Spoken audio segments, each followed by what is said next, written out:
This is Peter Rosenthal, head film critic for The Onion.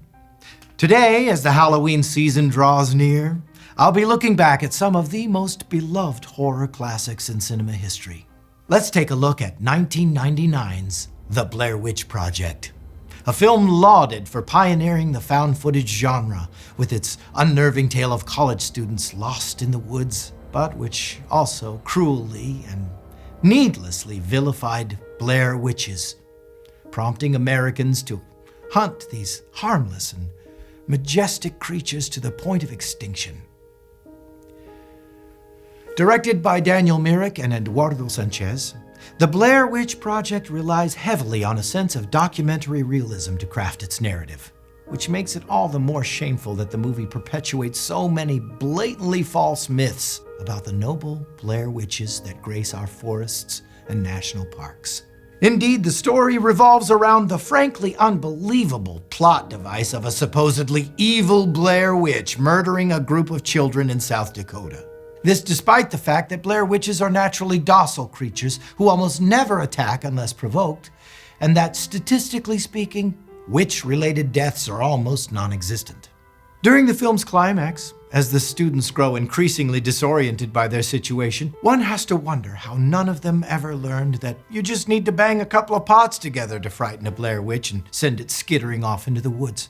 Still, despite the film's implausibility, these harmful depictions drove audiences to hunt Blair witches mercilessly in the years since, first for protection and later for pure sport. I'll never forget when, while hiking the Appalachian Trail, I stumbled upon a Blair witch standing alone in a clearing. Communing with such a majestic, peaceful creature was a moment that I wish everyone could share. But unfortunately, the Blair Witch has now all but gone extinct thanks to this glorified smear campaign. We now look back at the campy cult classic Saw, a laughable propaganda film created by the United States government in 2004 as an educational film to discourage teenagers from experimenting with hacksaws. Hastily produced amidst a nationwide moral panic, Saw remains notable only for its ridiculous, groan-worthy scare tactics, which tried to frighten teens into thinking that using hacksaws even once would transform them into depraved junkies who awake chained up in a dirty bathroom and fall into a series of increasingly elaborate traps as they search for their next fix. For those, like myself, who experimented with saws in their youth, all you can do is roll your eyes and laugh at scenes like this one, in which Lawrence, driven wild with saw fever, desperately cuts through his foot at the behest of Jigsaw, the absurd villain dreamed up by the US government to represent the great evils of saws. Thankfully, in recent years, the tide of public opinion has turned, and we now know that there's no real danger in teenagers getting together in the woods, putting on some music, and having some fun passing around a handsaw or two. And thanks to its campy, over-the-top performances, Saw has become a cult phenomenon, leading audiences to pack into theaters for midnight screenings dressed as their favorite characters, and even bring in handsaws to throw at the screen as they delight at this belovedly bad cult classic. Now let's take a look at Rosemary's Baby, Roman Polanski's supernatural thriller that spurred the rise of the natural birth and doula movement of the late 1960s. The film follows Mia Farrow as Rosemary Woodhouse, a pregnant woman who longs for an alternative to the sterile hospital experience of medical interventions such as drug-induced labor, epidurals, and C-sections. Through her exploration of other options, she discovers a tight-knit team of admittedly unconventional doulas who work as a support network to help her through every step of the process, from conception all the way through delivery. With the assistance of trained specialist Dr. Saperstein, these birth companions administer a variety of safe and natural homeopathic remedies, provide Rosemary with literature when she's curious, and, most importantly, treat her with patience and respect when she feels overwhelmed.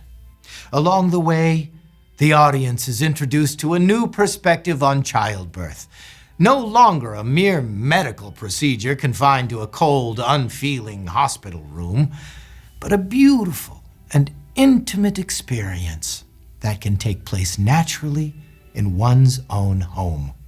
Indeed, when Rosemary's titular baby finally arrives, it's not born surrounded by an uncaring medical team, but rather by loved ones, all deeply invested in the well-being of the new life they've together welcomed into the world. To understand their impact, viewers need look no further than the beautiful, serene smile on Rosemary's face as she rocks her baby for the first time.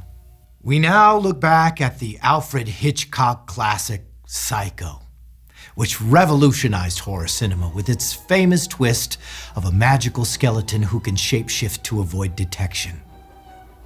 In Psycho, Hitchcock proved himself a master craftsman of suspense. He carefully plants small, subtle clues and red herrings, leading audiences to believe they're watching a mere run-of-the-mill murder mystery before finally revealing the story's massive twist. A magical, shape-shifting skeleton, the titular Psycho, has been behind the murders all along, using its enchanted ability to take the form of anyone at the Bates Motel to sow mayhem.